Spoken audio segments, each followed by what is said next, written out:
2020 changed the trajectory of my life forever. I was 24, succeeding in a job that offered huge financial reward, yet I was unhappy and unfulfilled. My chronic illness, cystic fibrosis, had caused my lungs to bleed, and it left me in a hospital bed. Now, I left that job and created this podcast, and I left that hospital bed to run marathons and prove that we aren't defined by our circumstances, but rather how we respond to them. On this show, we discuss the adversity that my guests and I face and how we overcome that adversity. This is a lot to talk about.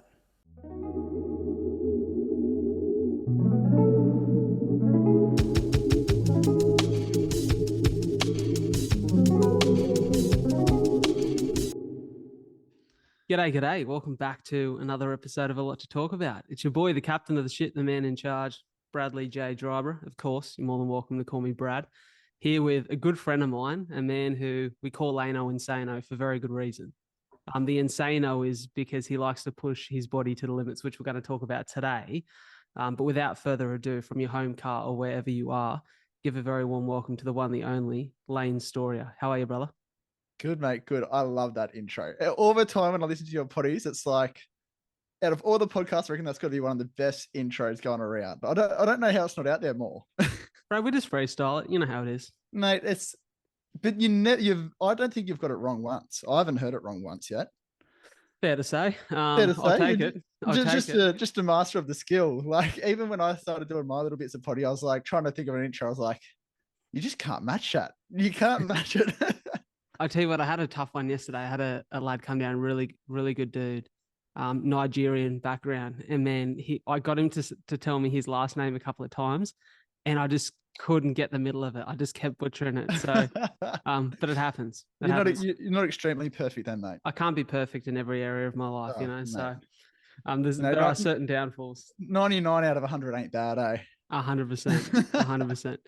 It's good to see you, brother. I'm really excited for today. Obviously, we talked about this a couple of months ago as you announced some pretty big news, which feels like it was yesterday that we had a conversation. I think it was April 1st. Yeah. That the big announcement dropped. That was a big announcement, and now we're under 2 months. Scary. So for those of you listening, watching, the big announcement is that this absolutely insane fellow will be completing 36 half Ironmans in 36 days. Now, if you don't know what a half Ironman is, it's let me make sure I nail this, a 1.9 kilometer swim, a 90 kilometer bike, and a 21.1 kilometer run. There we go. Absolutely insane. Absolutely insane. How are you feeling about it? 2 months out.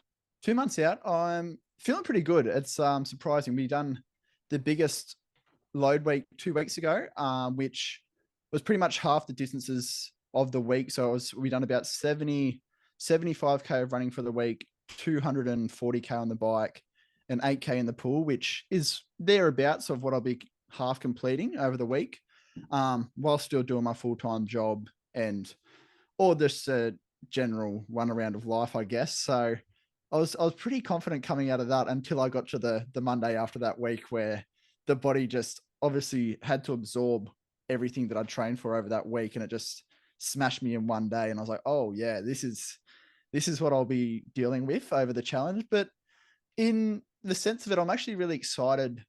I think having the event will sort of create some sort of brutality as well behind it, because I've got so much focus towards that event whilst I'm in the event, and I don't have to worry about all the other things that life throws at you.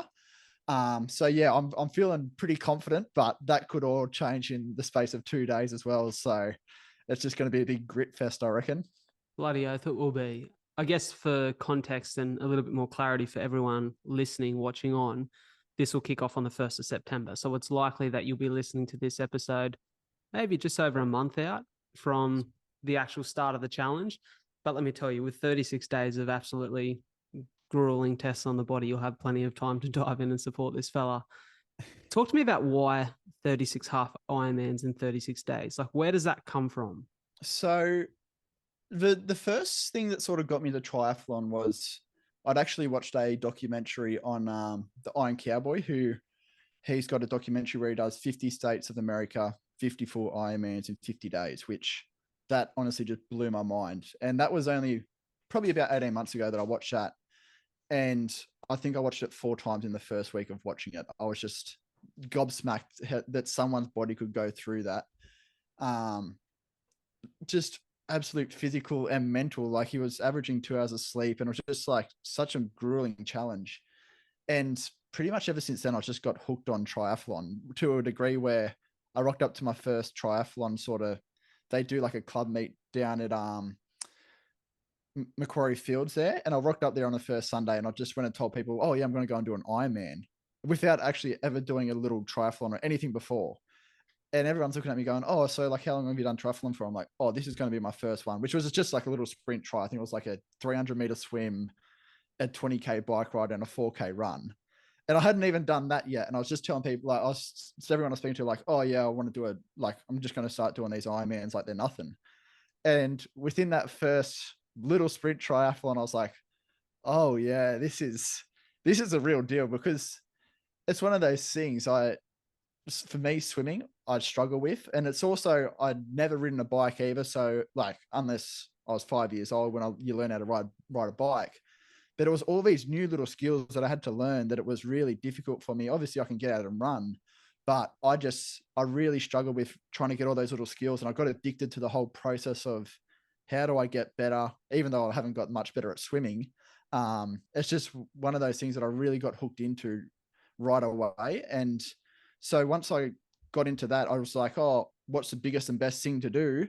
Which then sort of led me down the path of, I thought I might as well take stepping stones instead of going for the full Ironman straight away. I don't think my body would probably be able to comprehend that this early on in the journey, but I want to try and get stuff done as soon as possible. And I thought the best way to do that was to go for the world record of most consecutive half Ironmans, which is currently 35. So why not one up it? You know what I love? You made a statement in that little explanation there where you said, obviously I could get out and run. Now, let's just clear this up for everyone that's tuning in, because maybe that's a gross overstatement, because I remember meeting you for the first time, and I can't recall exactly what time of the year it was. Can you? When it was your first Active Boys meetup? I think it would have been around May, maybe, I reckon. April around May last year. Yeah, I'd say yeah. that's pretty accurate, because I remember it being chilly enough, but not too cold down in the Gong. And you come along, we got on like a house on fire straight away. We went for a 12K run. And when he finished the run, he said, that's the longest I've ever run. And then I still remember us having a conversation about running, and you just come off the back of 75 hard, and they'd found this new lease of life in discipline and challenging yourself in areas that you'd never really challenged yourself before. And then I remember us leaving the beach, you, myself, and Eli going for a coffee at Layneo, the local in town. Little coffee date. Little coffee date. And we sat there, and Eli and I had both run marathons at this point. I think I was training for my third. Eli had done, I think, 2 as well. And you sat in front of us after running your first ever 12K, your longest ever run, and said, yeah, I think I'm going to run 100K at the end of the year. And I still remember sitting there and going, boy, don't you have some things to learn? And mate, let me tell you, you've taught me. I believed wholeheartedly you'd get it done, because I could see you had that fucking mongrel in you. You know what I mean? Like, you're a hard bastard when you set yourself a challenge. But it's crazy to think that in that space of time, like, it'll be just under 18 months since you ran your first 12K, that you're going to tackle something of this size. Yeah. And I think, even though I sort of said that, I never actually thought about the 100K until I think 4 or 5, or maybe 6 or 7 weeks before I ran it. It was one of those things. I'd done the 12K, and I was like, oh, 100K is easy. But then I sort of went on to the path of that training for the half Ironman that I went and done in September. And it was one of those things, I think, as much as you sort of put it out there, I guess. And I'd never actually looked back to that stage until I think 2 weeks before I'd done the 100K, when you started talking about it, that I said that at the start of the year. And I was like, oh, I did say that. Like, and I sort of just, I've always been that dreamer. So the biggest and best things for me are something that I can sort of put in my head that I'm able to achieve. So yeah, and anything I like to set my mind to, I'm not pulling out unless I have a real red hot crack at it. That's for sure. Before we dive into like some of the experiences that you've had along the way, like, you know, the first half Ironman, how that felt, and then that 100K, because I know there's plenty of stories Yeah. and plenty of things that make me laugh when I recall the stories we've discussed in all of those. But I wonder how the reception's been from the endurance community, because personally, like I've only run, longest I've done is 50K, right? Yeah. And so I've not done anything astronomical in terms of the time or the distance or the day by day or, you know, the size of my challenges. But as someone who's gotten a bit of press and media for it, I've received a lot of love from the endurance community. Like they've been very supportive. But I can imagine that there's also a little bit of, maybe a little bit of fuck you that you get from the people who go, who's this bastard who's just walked into this place and thinks he owns the shop? Like he's going to go challenge himself to do something that people wouldn't do after 10 years Yeah. of competition in that space. Have you had any negative feedback? I haven't had any negative feedback, and I'm very conscious of who I put myself around in spaces. And I probably will, once the sort of challenge gets out there a bit more. I think you're probably going to get a lot of people who are saying how stupid it is, righty rah.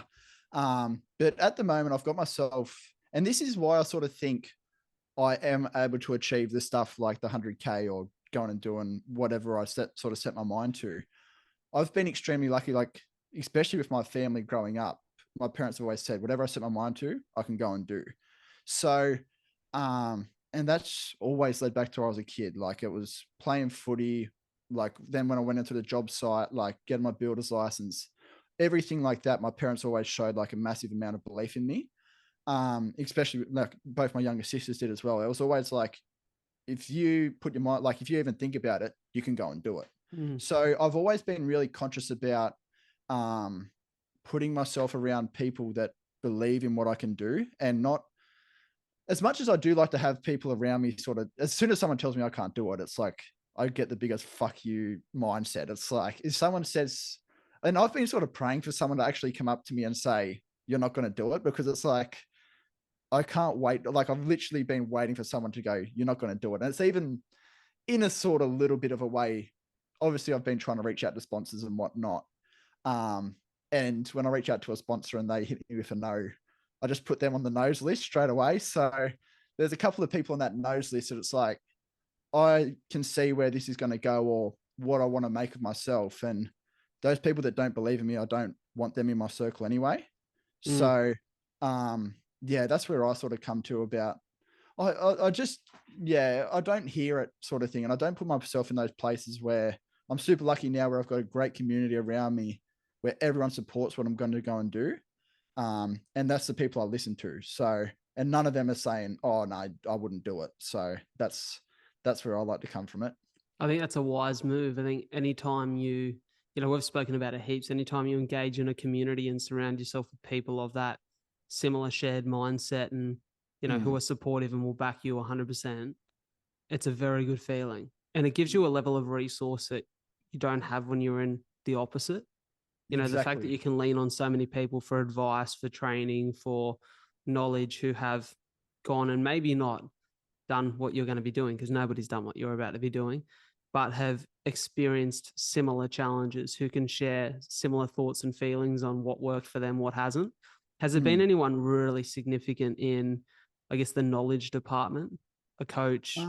Obviously, so I've got my coach Dave, who's on board with it now, and he's been awesome. It's actually a really heartwarming sort of thing. Obviously, after I reached out to you, wanting to team up with Cystic Fibrosis for the challenge, I was like, oh well, I better get it. I hadn't even told my coach at this stage that I was going to do it. So I rang him up and I said, you got a habit of that too, don't you? I do have a little bit of a habit of that. But yeah, which he probably doesn't like, but it's sort of a way that I like to sort of pressure him into coaching me, I guess. So, an easy way to put it.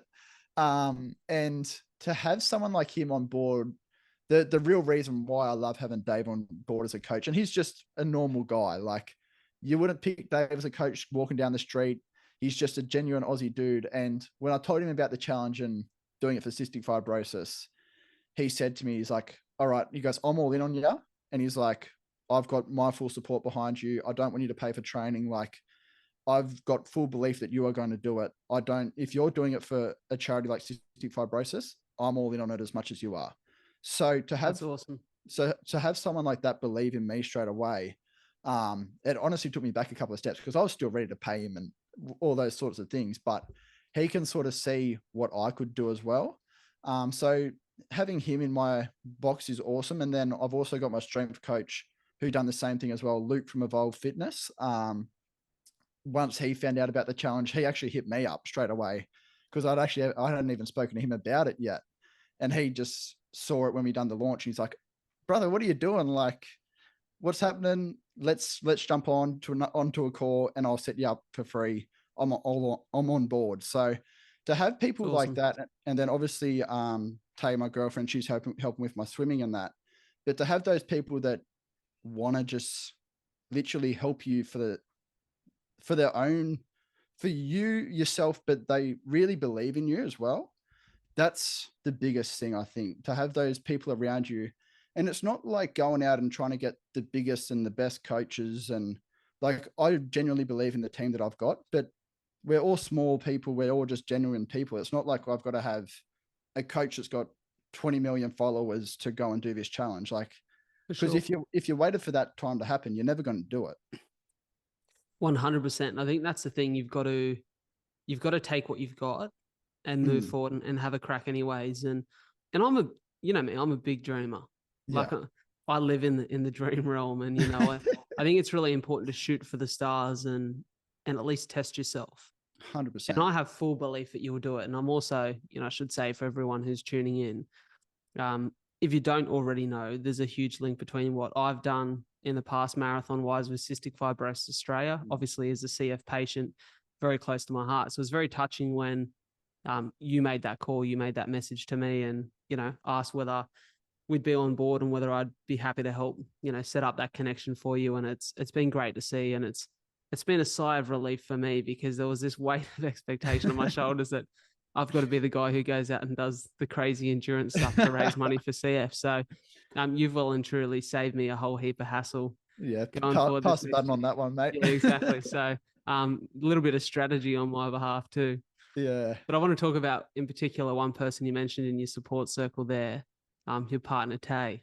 Yeah, yeah. Now, I've got a funny story that I'm not sure if maybe Tay has heard yet. But as many of you know, I had an amazing love story with my partner, Soph. Soph and I fell for each other pretty quickly. And I remember Layneo making a comment about 2 weeks into me seeing Soph saying, far out, that's quick, eh? You're falling pretty quick there. She's got you, mate. Not too long after, I had a conversation very similar with you. Sounds like the apple didn't fall far from the tree. Mate, the things you do for love, isn't it? Right. That's mate, love wins. Love always wins. I still remember that. Me and the boys thought it was pretty fun to take the piss, and hey, you sort of learn pretty quick, I guess. That's 100%. That's one thing I took from that. Yeah. So 100%. Talk to us about this big move. Obviously, you were moving up to Brizzy anyways. Yep. Like that was the decision. And then, correct me if I'm wrong, but you went up for a weekend just to check everything out and get your bearings. And you found yourself on a run and a little bit startled. Yeah. So I've always sort of growing up in Camden where I grew up, I guess once I sort of started stepping away from the drinking and the playing footy, I didn't have a whole lot of support in the endurance or the running or the triathlon sort of community. Obviously I had my coach who he still lived 45 minutes away, but other than that, I wasn't able to do sessions with people a lot. It was all just solo, go out and establish a mongrel, as you like to say, which that certainly got its purpose as well. And then obviously I found Active Boys, which was down at Wollongong, and that was awesome to be able to find a community on a Sunday morning where people weren't going out drinking on a Saturday night. And we had that community where we were going for our runs and long runs and having people to talk to. So I knew that Gold Coast / Brizzy had that big active vibe, and I always wanted to sort of test it out. So yeah, over New Year's, I packed up the ute and had me swag in the back of the tray and thought I'd just go up there and check it out for a week or two before I move up. I was planning on moving up at the start of March anyway. So I was like, let's go up and chuck me swag out along the beaches and just see what I'm getting myself in for. And yeah, within the space of 2 days, I went for a run club at Mega Run, which I now look after. I sort of run one of those now. And yeah, that's where I met Tay, and we got talking, and Tay being a swimmer, she'd never ran over 6K before, and she ended up doing 12K with us on one of those mega runs. And don't worry, she whinged a fair bit because apparently swimmers don't like to be actually feeling the ground and running. They like to have their buoyancy in the water and bloody blah. So, but yeah, after that, I was sort of a bit love struck. I was like, oh, geez, this happened a bit all too quick. I actually remember jumping in the ute to drive home, and I was like, oh man, I'm sort of I'm already missing her. I want to go back already. So yeah, I can see where you come from, mate. The old love struck. It happens to the best of us. 100%. I can remember us having, I think it was a week after you got home, us finishing a run and Tay called on FaceTime and we all had a bit of a yarn. I Yes, I don't know do if she'd remember remember that, that. but good fun. And it's, it's a nice thing. We joke about it, but it is definitely a nice thing. And especially when you enter a phase in your life in which you're really going to test yourself, you're not always going to be at your best, right? Like you're going to be drained. You're going to be sometimes more emotional, a little bit Yeah, challenged mentally. And to know that you're coming home to someone who has your best interest at heart and can bring you back to center and get yeah, you back in a good mindset, I think is really important. 100%. And even for me and Tay, probably one of our biggest things is our communication. And obviously, over the last fair few weeks and with work and training, I've just been exhausted. It's like I get home and obviously when I'm out of the house, I'm always a big, bright, bubbly guy. At the gym, I've got to be energetic. When I'm training, I'm pretty energetic. And when I'm around people, I'm also energetic. So sometimes when I walk in the door, it's like all that just goes and I just slump. And more recently, lately, because of what I'm doing, it's like Tay's always having to check up on me. She's like, are you okay? Like, but it's just because we've got such that open communication. It's not like it's worrying her, but it's like if you need to talk, I've always got that person there to talk to. And some days For it's just sure. like I don't want to talk, and I'm just like I'm really exhausted. But to be able to have that person there who understands what you're about to go and put yourself through and wants to be there as a support person and doesn't feel like everything has to then be about them as well. That's a huge benefit to go into something like this. Yeah, beautifully said, man. I agree 100%. I want to cast our minds back to a time before I knew you. And I remember one of the first conversations we had over that run was the real change in your lifestyle, the change in your environment over the course of that couple of months. And Yeah. you spoke about the consistency, which you touched on a little bit before, but that consistency of being out and on the piss and you're not really showing up in your life the way that you wanted to, according to values, but also hopes and dreams for the future. Yeah. It's a cycle that I think so many Aussie guys get stuck in their early 20s. And I think what becomes quite a natural cycle for people to leave school and to go in that space of, binge drinking or consistent drinking on the Yeah. weekends and sometimes during the weeks, and to find themselves more so in the pub than they are in any other area of their life, showing up with that energy and that attitude. It can be something that people get stuck in, that feels almost impossible to remove themselves from. And it's What was the so easy. decision? 100% it's so easy because that's what the culture's built around, Mm. right? Yeah. And if you don't, like I had almost like a get out of jail free card because with liver disease, I was never going to drink. So no one expected me to rock up the pub for drinks. No one Yeah. expected me to get pissed on the weekend. I was kind of given the get out of jail free card that Yeah. Brad's going to be at home getting a good snooze and waking up on a Sunday morning nice and fresh. But what was the decision that you made? Like what inspired that decision to go, I need a change here? And then how hard was it to change? I sort of, I guess I got so used to being in the footy culture and the drinking, the partying, and it's one of those things sort of, I've always been, if I'm going to do something, I'm going to do it good. So when drinking and partying is your thing, I certainly used to take it. Well, everyone likes to go out for a good time, but I always used to take it that step too far where I wouldn't, 9 times out of 10, I wouldn't remember the night out. It's as simple as that, where you're getting home. Like I've rocked up home and literally I've woken up days with like no front tooth, not even remembering how I'd done it. Like, so there was lots of stages where I'd wake up and I was like, I'd have to go and ask people what we'd done the night before. And it'd be like, oh, they'd tell me and I'd have little bits of vision about what happened. So as much as I love being the life of the party, it was like I was doing it sort of for everyone else and how I was perceived, but I wasn't doing it for myself. It was like, because I never actually remembered it. Mm. So I I found the 75 Hard podcast through my sister. So the challenge of, which is 2 45-minute workouts a day, 3.8 liters of water. Sorry. So you got 2 workouts, 3.8 liters of water, 10 pages of reading a day, stay on a diet the whole time, like eat healthy food and then no junk food. And I'm pretty sure that's it for the first challenge. Which I was like, when she first brought it home to me, I was like, that's stupid. Like, who would even try and do that?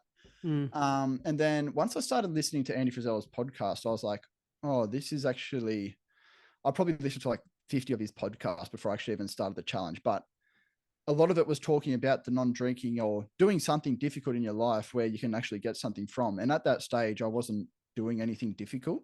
I was sort of being really blasé with life. And it's one of those things that's so easy to fall into the habit where I just found it easy to go to work all week from Monday to Friday as a builder, do my time. Then once it hits Friday night, you're at the pub all day, like all night Friday night. You wake up on Saturday, you probably go and do half a day's work whilst being hungover. And then you get Saturday Arvo at the pub or Saturday night. And then Sunday, you're like, you ever go into the footy and then you're drinking all day or whatever it was. So I just found that I'd made that so easy for myself. And then I was like, when on my 23rd birthday, I sort of had a bit of a dummy spit and I actually reacted really bad when I was on the piss. One of my mates had tripped me over and I'd like hit myself with a bottle and split my eye open. And normally, like for me, that's just like a laugh moment, whatever, let's just strap it back up. But for me at that stage, I just lost my shit, like, which was so out of character. Like not once in my life had I got aggressive whilst drinking. So after that, I was like, oh, and I'd been wanting to stop for a while. And I was like, well, that's the perfect opportunity to stop. So straight that next weekend, I then started 75 Hard. And this was obviously before I met you guys at Active Boys, but that's when I really found out the group of people that I was around didn't want me to go and be anything more than who I was at the pub. I can still remember like going to parties because one thing that I didn't want to change who I was, but I wanted to just be more confident in myself when I was sober because I was always brought up with the idea that if you don't drink, you can't be trusted sort of thing. That's what like my pop said to my dad, and my dad sort of, there was always the thing around our family. And if you're not drinking, you can't be trusted at a pub, whatever. So when I was going to these parties or whatnot, I always felt really left out or really awkward, I guess. Who do I talk to, whatever. And everyone's always saying, oh, why aren't you drinking? What are you doing? Like, and it's like, oh, I'm doing this challenge. And then everyone's like, oh, well, you can just drink anyway. You'll be right. Like, but the whole point is if you break one of your habits on your challenge, you got to start again. And I was like, nah, I'm good, whatever. And probably over that 75 days, I did lose a fair few mates, or people that I thought were my mates, just because it's one of those things. If you're not doing what their norm is, then you're not really a part of the crew anymore. And then that's, yeah, sort of to answer your question, that's really what pushed me into that. I was like, I just want a big change in my life. And once I started, I was just like, by the time I hit day 30, I was like, this is what I'm meant to be doing. And I just knew I could go. I had so much confidence. I could go anywhere, talk to anyone, and just be myself, and actually not have to go and have 3 beers before I could feel social. I felt like I could go and talk to people and have really good conversations and still be myself and still do stupid stuff and whatever it was. But at least I would actually get the enjoyment of remembering doing it rather than doing it for everyone else's entertainment. And I'd never have a recollection of it. It's interesting, isn't it? Because I think, as we sort of touched on, the Australian culture is built off the back of you go to the pub, have a beer with your mates. That's what makes you an Aussie. That's what makes you a bloke. And if you don't do that, you're a bit soft. Yeah. And so I think there's this idea tied in that to be masculine, to be a man, you have to do that. But then you listen to guys like Andy Frisella who are talking about, who I'd argue that's a fucking masculine character. That's the He's a man, man. go-getter. He's got some mongrel about him, right? Yeah. You listen to a guy like that, you listen to a guy like Goggins, you listen to these people who can look extreme on the Yep. surface level, but have turned to an extreme approach to change what were extreme consequences to quite unhealthy actions in the past. Mm, And when you see them speak about what this does for you and does for the quality of your life, yeah. you start to go, hold on, maybe there's more to this. Maybe there's more rewarding things on the other side of, not looking for instant gratification, but rather learning to appreciate delayed gratification.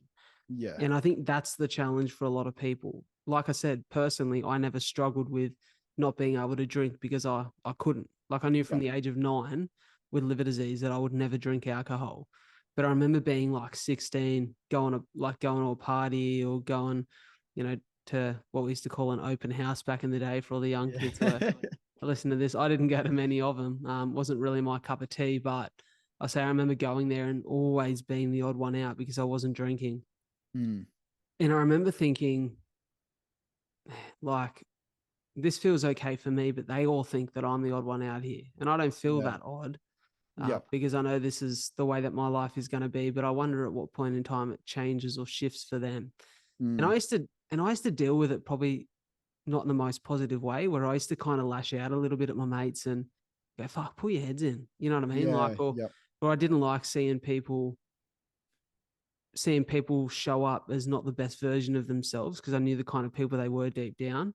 Yep. But I realized eventually that, if you force your ways upon other people, it just pushes them further away. And I thought one day, if I just continue to live the way that I'm living, hopefully I can lead by example. And Mm. I know a bunch of my mates who, after hanging around with me and watching me drink soda waters and save a bunch of money on a night out, but still be social and still be fun and wake up the next day and go for a massive run, Yep. we're all of a sudden like, fuck, I think we're going to give up drinking for a bit. Yep. And it's really interesting to see that shift and that change in people. But I think if you're thinking about it right now at this point in your life, you want that change, do not expect it to be easy. Because let me tell you, people will try and fucking hold you down with them. Oh man, 1,000%. And this is like you're just saying then about trying to push your ways on the people. So in our sort of household, I'd done 75 hard. And then when I was up to like day 50, then my mum done it. And then Jess, who's the middle child, then she done it. Um, so in our household of 5, 3 of us had done 75 hard. So we went from a big household of everyone always drinking to 3 of us not drinking. And then my dad, he will have 8 to 12 beers a night. And just because he works all day in the heat and he wants to come home and sit back and have 8 to 12 beers. And then my younger sister, who she doesn't actually drink that much either. So it was all of us who have then stopped drinking. Then it was like sort of looking at dad as in, why is he drinking? And he drank his whole life. So this was nothing different for us, but it was because we'd all stopped drinking that we're now we were starting to notice it more. And that sort of put a lot of pressure on me and his relationship because we were working together as well. We'd have to like always stop in a bottle on the way home. Like I'd have to drive the truck to the 15 minutes away from home to go to the botlo to get him 3 long necks on the way home. And then we'd drive home. And that caused like a heap of tension on our relationship because I was always like, I couldn't see from his point of view, like that was normal for him and he enjoys that. But I was just always pushing my point of view onto him. And it caused a big lot of tension until I realized that he does that and he enjoys that. And there's nothing wrong with him doing that. But I've got to be accepting of it. Like if he wants to live his life that way and he still goes out, he works as hard as anyone, probably one of the hardest workers there is going around. And it doesn't impact his life in any other way. But just because I don't think that's the right way of living doesn't mean it's not right. And he enjoys doing that. And there's plenty of other people that enjoy doing that and can live successful lives. But you've also got to understand that sometimes for those relationships, you're just going to burn those bridges if you try and really force it onto everyone. That 100%. sometimes it's just not for them. Talk to me about your mates. Like, how hard was it to see a couple of people who you thought were there for you through thick and thin peel away during that time? Yeah, I think, and I wouldn't put the blame onto them as well. I think I'd also take the blame for a lot of that as well. Some of the friendships that did fizzle out over that time. I think just because once you sort of start going to a pub sober, and I still enjoyed being there, but you're always getting those sly comments about, oh yeah, do you want to drink? And I'm like, oh, can I just grab a water or whatever? And we're like, oh, what do you want water for? Like, what don't you want to be this? And it's just all those little sly comments. And I myself got a bit fed up with that, where it's like, all right, it's probably warranted the first 2 weeks, because I know when I was a drinker, I used to do it to everyone. But it's like, and I never saw it from my point of view until I was in the sober one. Like, so the first like 2 weeks to a month, I was like, oh, okay, yeah, it is what it is.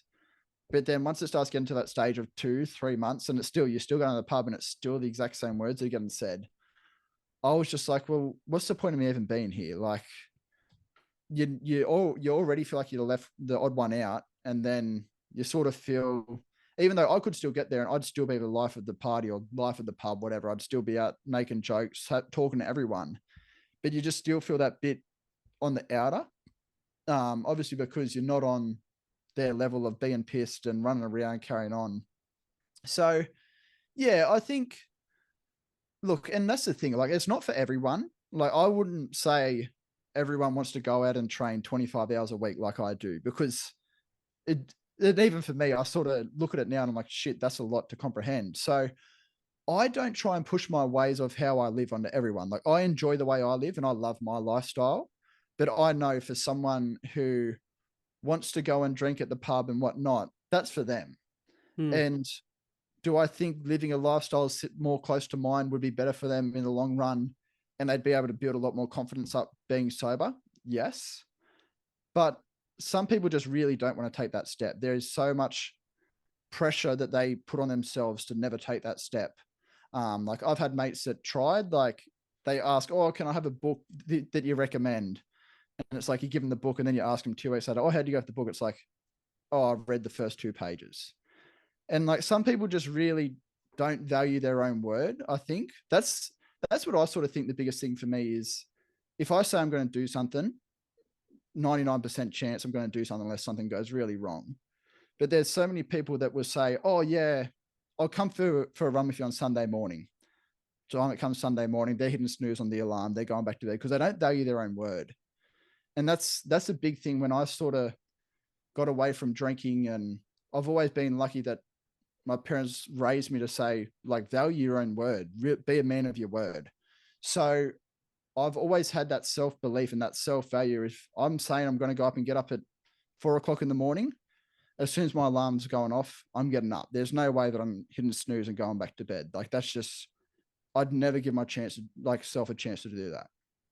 Yeah, I agree with you. That's probably one of the biggest changes in my life. Like in 2020, when I decided to start training for the first marathon, it took a real switch in the level of discipline in which I'd had previous to that. Like, as a kid, I was a competitive, athletic kid. Like, I loved fitness. I loved training. I basically played sport and competed 7 days a week. My parents must have loved that. The run around. Yeah, the run around. But you know, I think back to between the ages of like 18 and 23. Yep. Man, I was lazy. Like, I'd maybe get to the gym twice a week, and then I'd get there and I'd fucking fart ass around and do bugger all, and didn't really push myself. I done what was comfortable, and I didn't really progress, and I never done any cardio based training because I was like, oh, what do I need that for? What do I want that for? Which is what had kept me so well CF wise for my whole life. Yeah. But then when I made the change in 2020, it took like a genuine, it was more discipline than anything. It took a genuine and conscious decision to say, I'm going to be very disciplined. Yeah. And if I say I'm going to do something, if something is in my schedule, I think that's where a coach helped me as well. Like having Benny Seymour on board. Yeah. Where he said, you've got to do this on this day for this long or for this many Ks. Yep. You got to be in the gym and do this session. Was like, okay, if I don't do that, I suffer because of that choice. Yeah. I have to live with the consequences. And for me, that, very conscious decision to get disciplined and get very, to have some real intent for the way that I was going to live my life and go about my training. life-changing for me, to a point in which now where if I wake up in the morning and I don't want to go for a run, very rare, because I just value, you know what I mean? Like I just Yeah. value discipline. It's Yeah. very rare that I'd wake up and go, I'm not going to do what I said I Yeah. was going to do today. And like, I'd have to be genuinely pretty bloody crook. And Yeah. then even in saying that, I've run 2 marathons with bleeding lungs. So like I'm talking, I've got to be proper. You got So it's one of those things that I think you're right. If you value your word, the way that you show up in the world has a significant impact on your outcomes. And I think the biggest thing with that is, and it's sort of just like building your own confidence in what you can actually do and building your own confidence in your own word, because you're not going to believe yourself straight away. Like you can't just say, all right, tomorrow, if you're not running, you can't just say, okay, from now on, I'm going to go and run every day for the rest of my life, because you're going to get a week into it and you're going to hate it. And that's when I was really lucky in a sense that I met Dave, my coach, because obviously I was walking around telling everyone I was going to do an Ironman straight away off the bat. And I was like, oh, who's the coach around? Like, who coaches around here? Like, I need a coach. Obviously, I don't know what I'm doing. And he said to me straight away, like, this was April, I think it was April or May that I met Dave. And he said to me, he's like, oh, you want to do an Ironman? I was like, yep, straight away, like, as soon as possible. I think this is the next Ironman I can do. And he's like, man, he's like, you are not, he's like, sure. He's like, you look like a fit kid, whatever. He's like, but you will, if you go straight to doing something that extreme, he's like, sure, you might last out the 12 weeks of training and you might finish the Ironman. He's like, but I can guarantee if you go from zero base of triathlon to going and doing a full Ironman in 12 weeks, he's like, you'll literally never get, he's like, you'll never do another triathlon in your life. He's like, because it is so grueling that you'll just hate it, which I was really lucky that he then convinced me to go and do a half Ironman. And then I loved it. Like that process, which I just fell in love with because it was smaller build up. And I was just able to slowly keep ticking off those like goal items so I was just able to take small steps on the way up rather than trying to do that big leap and maybe 50-50 hit it or not. But even if you do hit it, it's going to be grueling and you're not going to like it and you're going to suffer. And like, I like suffering, but it's like, you might get to the point where you think you're making a good change and you suffer and then you go, all right, I've done it. I'm never doing one of those again. Radio, time to go back to the pub and live that life that I used to live. And I've also got another story of saying that I've done an Ironman. So it's all about finding that nice, it's all about putting that self-belief in yourself that you're a runner or you're a gym goer or you're a swimmer or whatever it is that you want to go and do. You got to believe in yourself that you go out and you go and do that all the time. Because if you don't believe it, that's all that matters. As long as you believe you can go and do something, it doesn't matter what anyone else thinks. 100%. And I think it's about building systems. You know, I've been reciting a quote a fair bit lately. You've probably heard me say it from Atomic Habits, which I will admit I've not read, but I've heard some good things about it. James Clear says, we rarely rise to the level of our goals, but rather fall to the level of our systems. And I think that's bang on. I think it's exactly what you're saying there, is that you have to develop things and systems and routines in your life which are manageable. 100%. Because how often, you'd hear it all the time, I hear people say, and it is very true, that most people, if they summoned up some real mongrel, could probably go and complete a marathon this weekend. Now, it may take them a various amount of times to complete that. It may mean they walk over half of it. It may mean that they crawl across the finish line. They will complete it, but what they will likely not do is be able to move their body for the week later, maybe for the 100%. month later, and they'll have injuries that could be devastating for months. And so it's the systems allow you to consistently show up, which I think is very important in this space. And, talk about consistently showing up. You're going to know all about that for 36 days straight. So it's really nice to hear that you've got the right people in your corner. Let's go to that. Particularly, let's talk about that 100K in December. Because I know that's a big effort. Like, we're talking how many hours? 16? 15:45. So call it 16 hours. Call it 16. Long time on the feet. Yeah. The funny thing about this, so I remember, you telling me that you were going to run the Kosciuszko 100K in December. I think it was like the 2nd of December, if I'm right. No, 15th. 15th. Okay, Yeah, I'm completely 15th. off. The 15th Yeah. of December. It's still December, mate. Yeah. It's the end of the year, basically. It's Christmas. And, Christmas in Australia is a bloody hot time of the year. And I remember thinking, oh, mate, you're going to have to be on top of your fluids. Like, you're going to be losing plenty of water, plenty of salt. That's as you would in any conditions, but that is a grueling effort in the heat. Yep. And then I checked your story the morning of the race, and it was -2 degrees. Yeah. Freezing, snowing. Talk to me about that experience, because those conditions, obviously not ideal to go and run 100 kilometers in, but I'm sure that gives you a level of confidence that you've been able to conquer something like that. Well, that was the thing. So that's how I got sold Kosciuszko. I was like, oh, should be beautiful conditions, 25 degrees, which I got sold that 7 weeks out. I think it was like 7 weeks out, 8 weeks out that one of my mates got me to sign up for it. And he's like, man, he goes, it should be a nice day. He's like, it'd be nice and warm. You get to see all these beautiful views. And then I was like, yeah, whatever, I'll sign up. And people are selling their tickets left, right, and center because they get to 8 weeks out and realize that they can't actually run 100K, which I didn't know if I could either. Like, still at this stage, when I signed up, the longest I'd ran was the half marathon in my Ironman. So I was like, oh, rightio, this is going to find out what I can do in 7 weeks of prep, which once again, I told my coach after I'd already signed up, and he just looked at me and said, you're an idiot, pretty much. I said, well, I'm an idiot. I can even go and try and do this myself, or you can help this idiot and coach me. So, which I'm very grateful for Dave to jump in, and he's always been super supportive of me, but he just shakes his head sometimes. He's one of those people that just go, why do you do this to yourself? He still doesn't comprehend it. But that's when I started coming down to Active Boys like every Sunday. And it was awesome that training that I got to do with it, because we had that group on the Sunday mornings going for long runs. And that's one thing that I really cherish about that sort of time in my life, about those 6-7 weeks. How it was every Sunday morning, we're getting out, we're doing 20K together. There's a couple of half marathons there. Do you remember that run that I took you on where I said, oh, you leave the course to me.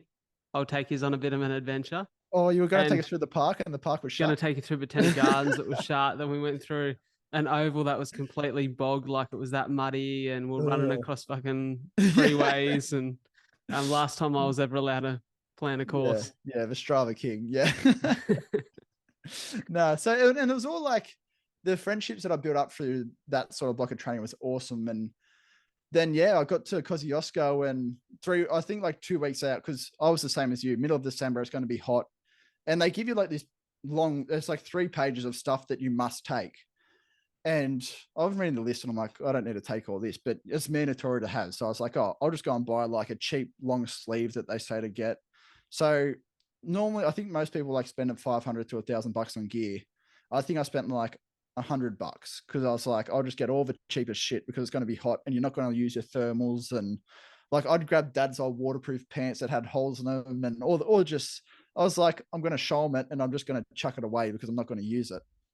And so 2 weeks out, I'm like, they're showing knee-high snow all of a sudden, and I'm like, oh, this is a bit strange. And then it got to 3 days before it, and they actually had to change a course. So, because there was that much snow at the top of Mount Kosciuszko. So getting there on the day of, I'm just looking around going, this is mental. So I'm like all rugged up. This is the first time I've been to the snow.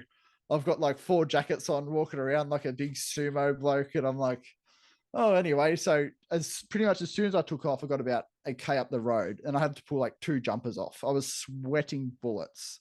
And then obviously, like with the altitude, I never sort of thought of that as well. So the breathing's already thin, and I'm just sweating bullets. And at that stage, the longest continuous run I'd done was 23K before I'd done Mount Kosciuszko. So I knew I was going to be able to do it, but I just didn't know what I was going to suffer during it. And by the time I hit like 45, I think the hardest bits for me were between 45 to 63 Ks. My knees were just killing me, and I just like didn't know how much further I could push my body. And obviously I'd already doubled my longest distance I'd ever ran in one go. So I was like, oh, there was a lot of those dark moments because you're just by yourself. There was a lot of people around, but specifically those 3 hours for me, I was just by myself. Mm. People were coming past or you were going past people, but it was just very lonely for me at those stages. And then all of a sudden I got a big gust of wind at the 63K checkpoint. And then I ran to the 70K checkpoint. And then there was a long checkpoint of like 22Ks between the 70 to the 92K checkpoint. And that felt like the loneliest path I've ever been on. Like I think there was a stage like 15K. I did not see a single person. And I'm thinking, oh, I don't know if I've gone off track. I'm seeing all these pink dots, but I was like, surely I would have seen someone passing me or me going past or whatnot. And didn't see anyone for ages. But just once I did finish 100K, I sort of crossed that line, and the pain that I had at the 45K had just gone away. Like literally, I didn't feel any bits of pain at all after running 100K. And I was just so jacked up. I couldn't believe that I'd done it how I'd done it. Like I literally really surprised myself with my mindset over the whole thing. Like I didn't listen to music the whole time. I just was in my head. Like I wanted to feel every bit of pain. And then, yeah, once I crossed that finish line, I was like, okay, like this is we're on here now. Like to go and do something that everyone sort of thought that was pretty crazy for me to go and do 100K off 7 weeks of training or 6 weeks of training. So yeah, to go and do that, I was like, okay, if people are thinking that's crazy, like now I can actually start going and doing some pretty big stuff. Which then led to, I'd always had the idea of doing the Half Ironman. So as soon as I'd done that, I was like, I wrote in my goals list, I was like, next year, the goal was 30 Half Ironmans in 30 days, but then I found someone done 35. So I was like, rightio, we're going for 36 now. The old one up. The old one up. So You know, yeah, it's interesting for me, man, because I think I commonly hear from people in the endurance space, and I know a lot of people said to me in the lead up to my first marathon, when you finish a marathon, one of two things happens. The first option is you love it so much that you can't wait to do another one. And personally, that's how I felt. Yep. The second option is you hated the experience so much, you never do it again. You never even contemplate it. And it's always interesting to see, like I remember being quite curious to speak to you post-event to hear your thoughts. And obviously it takes, there's like a week where you recover and you reminisce, and, and it really is fun to reminisce on those events and what you've learned from it, what you've learned about yourself, how you responded, how you showed up, what you could have changed, what you will change, coming into your next big event. But I was really curious to hear your thoughts on how you felt about now challenging yourself at that same level or a larger level. And, you've responded obviously in quite tenaciously. Doubled down or tripled down, as some would say. Really bit down on the mouth guard and said, let's have a dig. But it is always interesting to hear, because 16 hours of pain and, suffering is something that can change your mind about almost nearly anything. So I love the direction we're moving in now. Talk to me about some of the lessons you've learned over the course of these months, specifically prepping for the big challenge, the break. What are we calling it? We're calling it breaking barriers for CF. Breaking barriers for CF. Yeah. I like it. Talk to me about the lessons. Well, the big thing that I've learned is really just consistency. Like it's one thing. So when I first wanted to do it, obviously I've got a bit of I'd like to think now that I've started doing triathlons and whatnot, I've been paying a lot more notice to people doing their own coaching and whatnot. And I was always thought, I was like, oh, I could coach myself and I've got a good idea. And like my first week that I'd done up for myself, it was going to be 24 hours of training. And this was coming out of like 3 months off proper training. I was just doing bits and pieces. And Dave, who's very switched on, he goes, how about we just drop it down to like 16 hours? And I'm thinking like, oh, I feel like I can do 24. Like if I'm going to have to do this challenge, like I'm going to have to start hard and just keep pushing my body to like limits the whole way. And the first week where we done 16 hours, I was crippled. Like my body was just shot. And I was just like, oh my God. Like I was actually like at that stage, I was like, what have I just put my name out there saying I'm going to do, because I had some pretty serious doubts those first couple of weeks of training that I was going to be able to do it, because even though my mind, I was like, yeah, my mind's clear as I can go and smash this out. My body was just in agonizing pain off 16 hours of training, which over the course of this event, I'm going to be doing with 7 days, like nearly 50 hours, I guess, a week of half Ironman. So Massive. it's, when you look at 16 compared to 50, you got a long way to go. And when I'm already hurting a lot at 16, I was just thinking, wow, what's my body going to cop at 50? Until we just kept building that up every single week slowly. It might be like adding half an hour on the long ride on a Saturday, adding another 3K on our run, whatever it was. And could have even just been on a Thursday on the intervals on the bike. We just add an extra 6 minutes, like adding one extra interval. And then over that pace of the last, I think we're in our fifth month of training block now. And now I'm doing 24 hours of training a week and smashing out so much more intensity than I was. And my body's just pulling up good. So it's all about being so consistent. It's about like really just doing those little things at the start and just building them up rather than trying to jump straight in. And like, I haven't had an injury, touch wood, yet. So it's one of those things, like I could have easily not easily, but I could have if I had went straight to 24 hours, fair chance I'm going to get injured, which then I've got to take at least 3-4 weeks off or do minimal stuff for 3-4 weeks whilst I then go again. So there's a whole month gone already. So it's all about just being consistent and just slowly building up those blocks. Another thing that I've learned recently is just like really blocking out what you want to do as a human and try not to people please or anything like that. I think everyone's got their priorities that they want to do in life, whether it be some people just want to go to a beach on a Sunday, or some people want to go out on a Saturday night, or some people want to go for a run Sunday morning, whatever it is. Or some people have just got these huge goals that it's like, I've got to just be myself for the next 2-3 months and I can't socialize too much. But whatever it is, you've really got to just really think about yourself first, as selfish as it does sound. But if you think about yourself first, you're then able to give your best to the people around you. So for me, it's like, I don't even think about going out on a Friday or a Saturday night now. Like if I speak to my mates and it's like, oh, do you want to go for dinner? I'm like, all right, let's go for dinner at 4:30, which it's like an arvo. It's like lunchtime pretty much. But I'm like, if I'm going for dinner, I'm going for dinner at 4:30 and I'm back home at like 6:30, 7 o'clock, because I know the next morning I'm getting up at 4 o'clock to go and ride or whatever it is. Yeah. So I think, as selfish as it might sound, you're actually going to then give yourself, like, you're going to give the best of yourself to those people as well. Like, I know if I was trying to people please, and then I was like, if they're like, oh, do you want to go for dinner on a Saturday night? And I said, yeah, sure, whatever time you want to do. And they say, if they come back to me and said 7:30, I was like, yep, I'll come for dinner at 7:30. I'd know if I got there for dinner at 7:30, I'd be looking at my watch the whole time. I wouldn't be engaging in conversation. And then I'd get out the next day and I wouldn't be able to give my all to the workout. Whereas if I then try and revolve, and it's not being selfish, it's just trying to revolve stuff around you that works better for yourself. And it's also not going to worry them to go earlier either. So whereas if I go there at 4:30, it's like, I'm bubbly, I want to be there, I'm not watching the clock the whole time.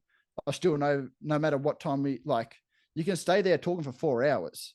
You're still going to be getting home at 8:30. Like, rather than getting somewhere at 7:30 and getting home at 10, like the ladies are going to, like, you can get a real big conversation in and you're not worried about that time. So yeah, it's just just focusing on what you want to do with your time. I think that's not a lot of people look at that. They sort of try and please everyone else. Yeah. I think it's also because this is something I definitely struggle with. It. Like, I'm a big people pleaser and always kind of have been, because I want to be that guy that everyone feels like they can rely on. And, Brad shows up even when Brad doesn't feel like he should be showing up. And, you kind of, there's almost like, it feels like I'm being a hero if I say yes to everyone and I'm that people pleaser. But I've learned the hard way that burns you out pretty quick, and it takes a lot from what you're trying to achieve personally, as you said. And I think it's a real skill to develop the I guess to develop the courage essentially to be able to say no, or to be able to say, but what have we done it this way? But Yeah, also remembering that it's only a season of your life. Like, man. you're not going to be Yeah, in this level of intensity forever. yeah, And, so it's like for a season, you may have to be more selfish so that you can achieve what you hope to achieve. And mm. then coming off the back of that, you get to be a little bit more social, or knowing you'll fucking sign yourselves up for something even crazier off the back of this, and, be even more in the hurt locker. But I guess for everyone, it's just important to remember that the seasons to your life. Well, and that's even funny. Like, I like how you speak about seasons of your life there, because for me, when I was back in my party phase, you wouldn't catch me anywhere else but a pub on a Friday/Saturday night, Sunday night, whatever it is, Thursday night after footy training. Like, that's just what I found normal. So, and I never even used to think of how I'd manage my time or whatnot. And I always used to think back then I was so busy. And it's Mm, like I was sort of busy doing a whole lot of not much, I guess. And it's sort of, I sort of look back at it now and I'm like, now I'm actually busy. Whereas before, back then, I was like, yeah, you're still working 45 hours a week or whatever it is. But when you're not working, your free time, you're just spending kicking stones sort of thing. for sure. Whereas now, like, whenever I've got free time, I'm actually doing stuff to push myself forward, or actually going and doing something nice or whatever it may be. I'm not just walking around kicking stones, watching Netflix shows, or I've actually watched I watched a movie on Sunday night, which was pretty nice. But What other did than you that, watch? uh, what was it? Honest Thief. That's it. With Honest Thief. Honest Thief. It's got, Is that new? yeah, Liam Neeson in it. Oh yeah, he's Yeah. he's a cracker, isn't he? It was actually really good. I haven't watched the movie in yonks, but I was like, yeah, not bad. So Can you watch a Liam Neeson movie without thinking about that line from Taken though? yeah, I think I said it about 4 times in the movie. Yeah, so good. Oh, he's so good. But yeah, you're right. It's these times of your life, and this is a season where you're digging deep for you. Yeah, But let me preface that, not just for you, for yeah, thousands of people within the CF community of Australia who will be on your shoulders throughout the course of this challenge, and riding you home because you're doing something very generous for the cause. So I think mm, it's important for people to understand that too. yeah, I guess we're coming to the end of this conversation here, where I want to wrap it up and make sure that everyone who's tuned in, yeah, the means to go and support you in this journey, yep, but also to guess connect with you on social. So I'll make sure that everywhere that people can support the fundraising efforts are in the show notes. I'll make sure that all your social tags are in there. Are yep. there any final messages? I just really want everyone listening to this just to get fired up and go and do stuff for themselves. It's the big purpose behind this is obviously to raise the money and awareness for CF, but it's also, I like to call it like a bit of a three-part thing. Like, obviously the challenge I want to do as a challenge for myself. And then I really want to raise the funds and awareness for CF, because that's a big goal and it deserves to have that spotlight on it. And there's so many amazing people that do have the CF gene. And it's like, you are the kindest people going around. Like, the messages that I have received from people living with CF or that have got kids with CF really has just warmed my heart so much. Like, I've been taken back by some of the messages of people messaging me saying like, our son will like know your name when he grows up. Like, it's just the thought of the community that CF has. It really is. It's amazing. And then the next thing I want to do is the reasons why I do these tasks that are so big and so out of my league, even though people seem to think that I've just always been gifted in running or whatever it is. And it's like, all too well, not too long ago, I'd only just done my first 12K run. So it's so many people are put me as like, oh yeah, Layne's allowed to run because he's done this his whole life. But I haven't. Like, I'm just out there and I love having a crack.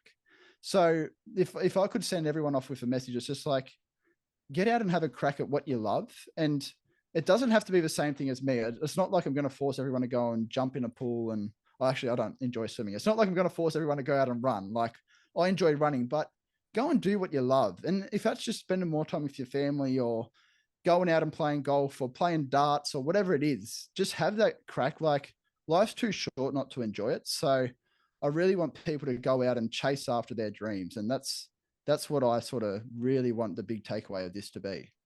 That's a beautiful message, brother. And I'll double down on that. I want to make sure that, like I said, everyone goes ahead to the show notes, finds your social links, the fundraising links, also the links to your podcast, which I'll put in there as well. Watch Your Crazy. That explains itself. And, and, everyone get behind 36 Half Ironmans. It's called, in 36 days, it's called Breaking Barriers for CF. The man, Layne Storrier I. Such a pleasure to have you on the show, brother. Thank you very much, mate. It was an honor. Thank you so much for tuning into another episode of A Lot to Talk About. It means the world that you guys are in my corner, that you continue to listen to the show every week. And if you could do me a massive favor by following the podcast on whichever platform you listen to it and sharing this episode in particular with just one friend that you feel would benefit from it, that would mean the world to me, and it would help the show grow. The more the show grows, the bigger the guests we get on, the more that we can do, and the more we can share and support you guys, the listeners, the viewers of the show.